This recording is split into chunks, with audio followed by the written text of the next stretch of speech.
Now, if you like to have a great downswing like the pros, if you like to have, tons of lag, get that club coming from the inside, get the hips open, really all those positions you're seeing basically every single pro get into, we need to make sure that the hips start in the right way. Now, there's the most common thing that I see happen, and I bet you're doing this same thing as most everybody I see does, is in the early downswing, the hips start to work toward the golf ball.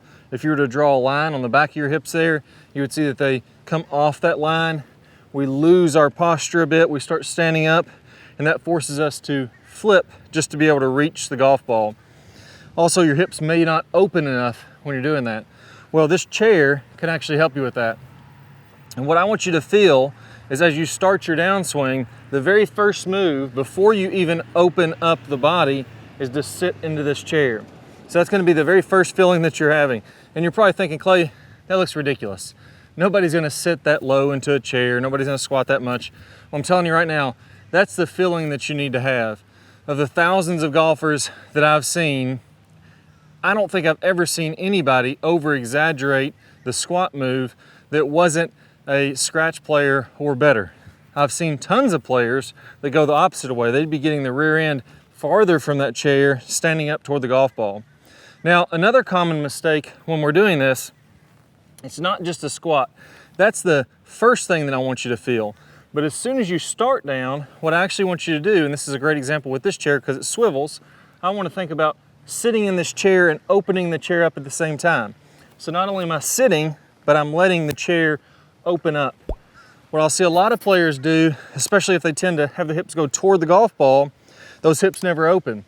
And when the hips lock up and go towards the golf ball, they don't open. Again, I'm gonna have to kind of throw at it with my hands. I get all hands and arms, and I really just don't have the consistency that I wanna have. So it's number one, have that squat move. Number two, right after that initial squat, immediately begin opening the hips up, and that's gonna allow you to stay in your posture. It's gonna allow you to have lag. It's gonna allow a lot of those really good things that we wanna have happen in the swing.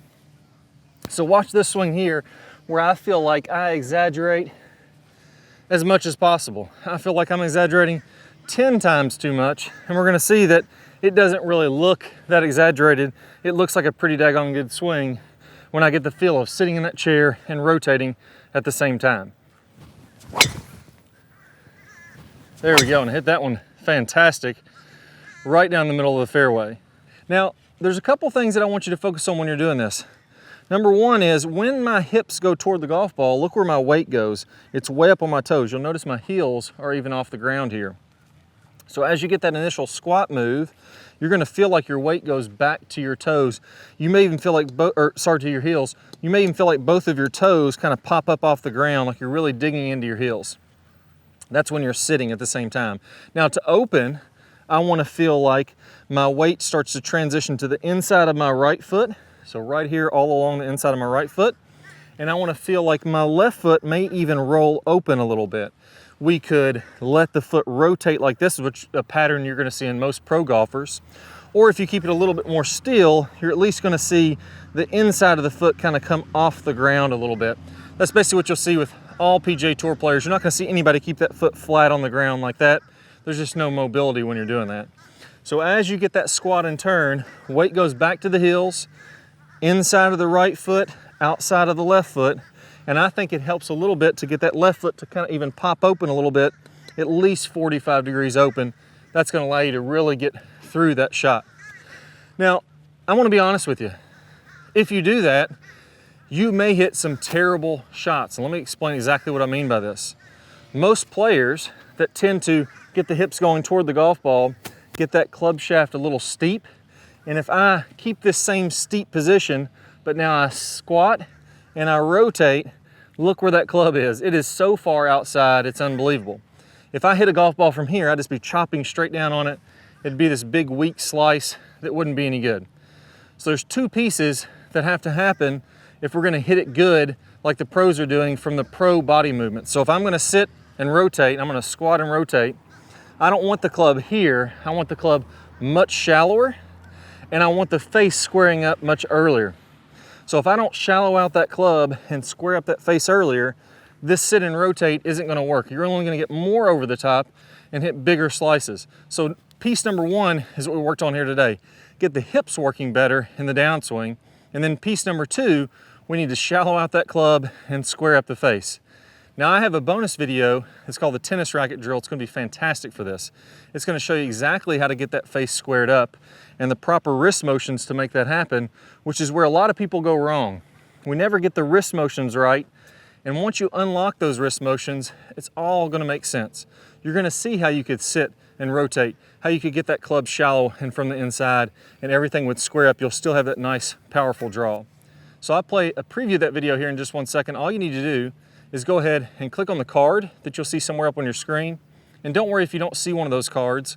Go ahead and go down to the description below and click the link there. You'll get instant access to that video right now. So I can't wait to share with you this tennis racket drill. It's gonna put a nice bow on this whole thing and get your swing looking a whole heck of a lot more like those pro players. Best of luck, and let's go ahead and get started right now with the tennis racket drill. Good player problems. We're gonna talk about shallowing that club shaft out as we're starting down, as we're doing this rotating of the face that we worked on in the last video. As we start this downswing, what you'll see with basically all of the top players is instead of coming kind of over the top and letting the hands come out away from their body, letting the club come out away from their body, again coming down steep into the ball and then having to open up, kind of fillet open the face and add loft to it. The flattening of the shaft should happen as soon as we start down. So as we start this downswing, what we want to have happening here, you can imagine that if I draw a line from the hosel of my club up through my right elbow, that's my swing plane line, my elbow plane. As I go to the top of the swing, I'm going to be slightly above that. And then as I start down, I want my hands to start to shallow out. I want the club to shallow out inside of this elbow plane. And at the same time, I'm going to be rotating.